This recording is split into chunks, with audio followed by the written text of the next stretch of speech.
ఉన్నావ్ rape case నిందితుడికి jail శిక్ష, suspension. Kuldeep Singh Sengar కు bail మంజూరు. బాధితుల నివాసానికి 5 కిలోమీటర్ల లోపు వెళ్లొద్దు, ఆమెను బెదిరించవద్దు. ఢిల్లీ హైకోర్టు షరతులు.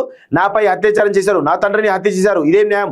బాధితుల ఆవేదన. భద్రత కోసం తమను జైల్లో పెట్టాలన్న ఆమె సోదరి అంటూ చూస్తాను. సో ఈ దేశంలో ఒక ఆడబిడ్డ తనకు జరిగినటువంటి అన్యాయం, ఈరోజు నా పైన అత్యాచారం చేసి నా తండ్రిని చంపిన వ్యక్తిని విడుదల చేస్తే నాకు ఎక్కడ రక్షణ ఉంటుంది? నన్ను తీసుకుపోయి ఆయన విడుదల చేశారు కదా, నన్ను జైల్లో పెట్టండి అని ఆమె అడుగుతూ ఉంటే ఎంత దారుణంగా ఉంది. ఆయన రిలీజ్ అయింది కదా, నా రక్షణ కోసం నన్ననే జైల్లో పెట్టండి అని చెప్పేసి ఆమె అడుగుతూ ఉంది. ఈ దేశంలో న్యాయం ఎట్లా ఉందో ఒక్కసారి అర్థం చేసుకోండి. న్యాయ వ్యవస్థ ఇది పరిస్థితి, న్యాయ వ్యవస్థ పరిస్థితి. సో ఎంత దుర్మార్గం అంటే, దేశవ్యాప్తంగా సంచలనం సృష్టించినటువంటి ఉన్నావ్ రేప్ కేసులో ముద్దాయిగా ఉన్నటువంటి బీజేపీ నాయకుడు కులదీప్ సింగ్ సెంగార్ కు మంగళవారం ఢిల్లీ హైకోర్టు ఊరట కలిగించింది. ఎవరా అనుకున్నా లాస్ట్ తేలితే బీజేపీ నాయకుడు అని తేలింది. సో ఆయన జైలు శిక్షను సస్పెండ్ చేసింది, బెయిల్ మంజూరు చేసింది. ఈ మేరకు జస్టిస్ సుబ్రహ్మణ్యం ప్రసాద్, జస్టిస్ హరీష్ వైద్య నాథన్ శంకర్ల ధర్మాసనం ఆదేశాలు ఇచ్చింది.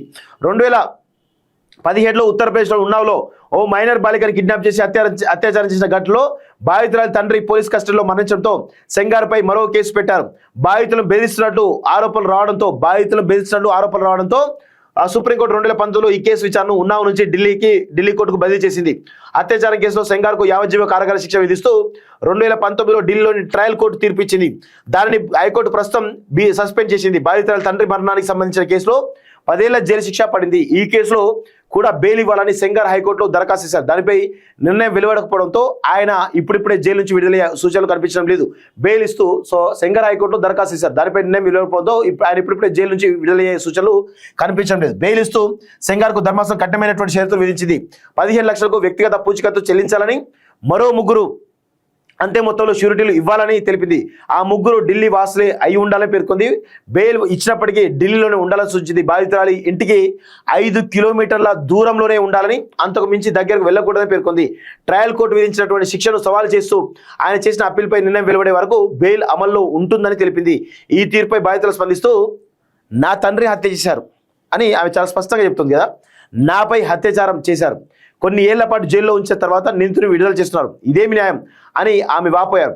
బాధితురాలి సోదరి కూడా ఇదే భయాలు వ్యక్తం చేశారు. తమ కుటుంబానికి ప్రాణహాని ఉందని, భద్రత కోసం తమను జైలుకు పంపించాలని కోరారు. అంటే న్యాయ వ్యవస్థ తలదించుకోవాల్సిన పరిస్థితి ఏర్పడింది. ఈ భారతదేశంలో పుట్టినటువంటి ఒక ఆడబిడ్డ నాకు రక్షణ లేదు, నన్ను జైలుకు పంపించండి అని అడుగుతా ఉంది అంటే ఈ దేశ రాజ్యాంగం, ఈ దేశ న్యాయ వ్యవస్థ, ఈ దేశ చట్టాలన్నీ కూడా తలదించుకోవాల్సిన పరిస్థితి ఏర్పడ్డది. ఒక బీజేపీ నాయకుడు బీజేపీ నాయకుడు చాలా స్పష్టంగా కులదీప్ సింగ్ సెంగార్ ఎవరైతే ఉన్నారో, ఒక ఆడబిడ్డను అత్యాచారం చేసి వాళ్ళ తండ్రిని హత్య చేసినటువంటి కేసులో ఈరోజు జైలుకు పోయి యావజ్జీవ కారాగార శిక్ష పడితే ఆయనకు బెయిల్ మంజూరు చేసింది మళ్ళీ కోర్టు. బెయిల్ మంజూరు చేయడం ఒక కండిషన్స్ పెట్టింది అనుకోండి, కానీ మళ్ళీ బయటకు వస్తే ఆ కుటుంబాన్ని చంపితే ఎవరు బాధ్యులు? న్యాయ వ్యవస్థ, ఇద్దరు న్యాయమూర్తులు బాధ్యత వహిస్తారా? న్యాయ వ్యవస్థ బాధ్యత వహిస్తుందా? ఎవరు బాధ్యత వహిస్తారు? ఆయన ఉన్నది ఎవరు? బీజేపీ నాయకుడు. బీజేపీ నాయకుడు అధికారంలో, ఉత్తరప్రదేశ్ కూడా అధికారంలో ఉంది, ఢిల్లీ కూడా వాళ్ళే అధికారంలో ఉంది. కాబట్టి ఒత్తిడి ఉండే అవకాశం ఉంటుంది కదా, 100% ఒత్తిడి ఉండే అవకాశం ఉంటుంది.